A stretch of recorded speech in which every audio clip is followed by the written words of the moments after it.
ईमानदार हो, किरदार के एतबार से भी ईमानदार हो, जो हर एतबार से शानदार हो। आज भी दुनिया को इसके लिए प्रतीक्षा और इंतजार है। इसलिए मैं आपसे कहना चाहूंगा, आप कायदे से मुसलमान बन जाइए। आप जब सड़कों से गुजरिए तो आपको देख के लोग बोले कि वाकई मुसलमान है ये। आज दुनिया को इससे मतलब नहीं कि बुखारी शरीफ में क्या है, तिरमिज़ी शरीफ में क्या है, कुरान शरीफ में क्या है, क्योंकि क्यों तो आपके दुश्मन बुखारी पढ़ेंगे। मैं आपसे पूछता हूँ, अगर आपने चाहते हैं ना कि आपके मुखालिफ आपके दुश्मन, भैया इको बंद कीजिए, तो इको बंद कीजिए, इको बंद कीजिए, बंद कीजिए, बेस बढ़ा दीजिए, इको बंद कर दीजिए। हेलो हेलो, हाँ हाँ, आवाज थोड़ी सी बढ़ा दीजिए, आवाज बढ़ा दीजिए। बुखारी शरीफ की बातें होती है, कोई बोलता है कि हमारे बुखारी में ये है, तिरमिज़ी में ये है, कुरान में ये है। ये सारी चीजें हमारे लिए है, दुश्मनों के लिए नहीं है। अगर आप चाहते हैं कि आप अपने दुश्मनों को आप अपना इस्लाम समझाएं, तो कुरान खोलकर उनको इस्लाम नहीं समझा सकते, उनको बुखारी पढ़कर इस्लाम नहीं समझा सकते, उनको तिरमिज़ी का दर्स नहीं दे सकते, क्योंकि तिरमिज़ी हम खुद नहीं पढ़ते। तो हमारा दुश्मन क्या तिरमिज़ी शरीफ पढ़ेगा? बुखारी हम नहीं करते, तो आप क्या हमारे मुखालिफ क्या बुखारी पढ़ेंगे? हम खुद कुरान कभी नहीं पढ़ना चाहते, तो हमारे मुखालिफ क्या कुरान पढ़कर इस्लाम समझेंगे? हाँ, अगर आप अपने दुश्मनों को इस्लाम समझाना चाहते हैं तो आप खुद कुरानी इंसान बन जाएं, कुरानी मुसलमान बन जाएं, बुखारी पढ़कर बुखारी पे अमल करने लगे, तिरमिज़ी पढ़कर तिरमिज़ी पे अमल करें, और इस शानदार तरीके से अपने समाज में अब चले कि आपको देखने के बाद आपको मिटाने की कसमें खाने वाले ये दांत दबा के अपनी दांतों पर उंगली दबा कर लेते गए, मैंने जिसे मिटाना चाहा था, देख ये मुसलमान कितना अच्छा है, ये मुसलमान कितना शानदार है, देख इसकी बेटी कितनी अच्छी है, देख इसका बेटा कितना अच्छा है, इसकी जबान कितनी अच्छी है, इसका किरदार कितना अच्छा है, इसका चलना को देखो, इनका बोलना को देखो, इनका उठना को देखो, इनका खाना पीना को देखो। जब आप पुरानी इंसान बन जाएंगे तो आपके दुश्मन जो इस्लाम मिटाने की कसमें खा रखे हैं, वो फिर आपका साथ देकर कहेंगे कि साहब हमें अब इस्लाम नहीं मिटाना है, बल्कि हम खुद अब इस्लाम बचाने में आपके साथ।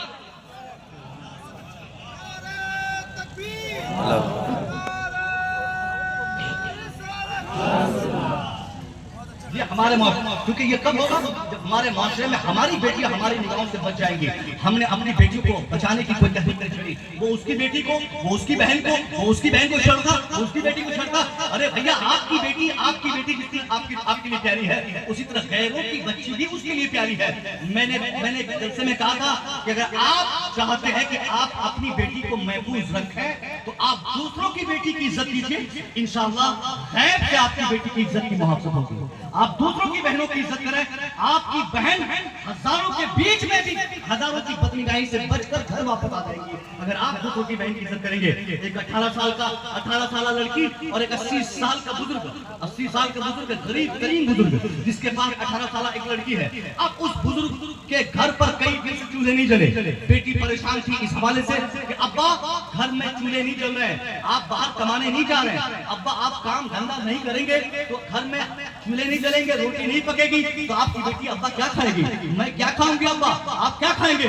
बेटी ने बाप पर प्रेशर डाला, अब्बा अब मार्केट जाइए, काम की तलाश में काम करके मजदूरी कमा के रोटी और बोटी का इंतजाम कीजिए क्योंकि भूख बहुत लगी है। बेटी का प्रेशर जब बाप पर पड़ता है ना, आज भी आप देखिएगा बाप किसी की बात नहीं माने चलेगा, मगर जब बेटी कोई बात कहती है तो बाप एट एनी हाउ अपनी बेटी की बात मान ही लेता है। बेटी की आंखों से आंसू गिरे, ये बाप को कभी समझ नहीं होगा, कभी बाप नहीं मानेगा कि मेरी बेटी रोए। अब वो बाप से जब बेटी का प्रेशर बढ़ा, बाप झोला लिया, मार्केट काम के लिए गया, काम तलाशता रहा, सुबह से शाम तक मार्केट में घूमता रहा, कहीं जब कोई काम नहीं मिला, आखिर में वो बेचारा नाकाम होकर शाम में जब घर वापस आया, घर में के दरवाजे पर बेटी खड़ी है इस इंतजार में कि अब तू अभी सामान खरीद कर लाएंगे, झोली भर के सामान लाएंगे, चावल होगा, दाल होगी, चावल होगा, सब्जियां होंगी और सब लेकर मैं आज खाना पकाऊंगी, पेट भर के खाऊंगी। इस इरादे से बेटी दरवाजे पर खड़ी बाप की आमद के इंतजार में राह तक रही है। बाप जैसे ही शाम होती दरवाजे पर आया, बेटी की निगाह बाप की निगाहों से बात में टकराई। पहले बेटी ने बाप के हाथ से लगी खाली झोली को देख लिया। बेटी कहती है अब्बा आपकी झोली खाली है। मैंने आपकी झोली खाली देखी अब्बा, आप खाली झोली लेके गए वापस लाए। अब्बा अब आपकी बेटी क्या खाएगी, रात कैसे गुजरेगी आपकी बेटी की, अब्बा नमाज में कैसे पढ़ूंगी, अब्बा कैसे दिन गुजरेंगे। बाप ने इशारा किया बेटी चल अंदर चल बताता हूँ। बाप ने अपनी बेटी को इशारे से अंदर बुलाया, अंदर लाकर कहता है मेरी बेटी, हे मेरी बच्ची, तू रात गुजारना चाहती है?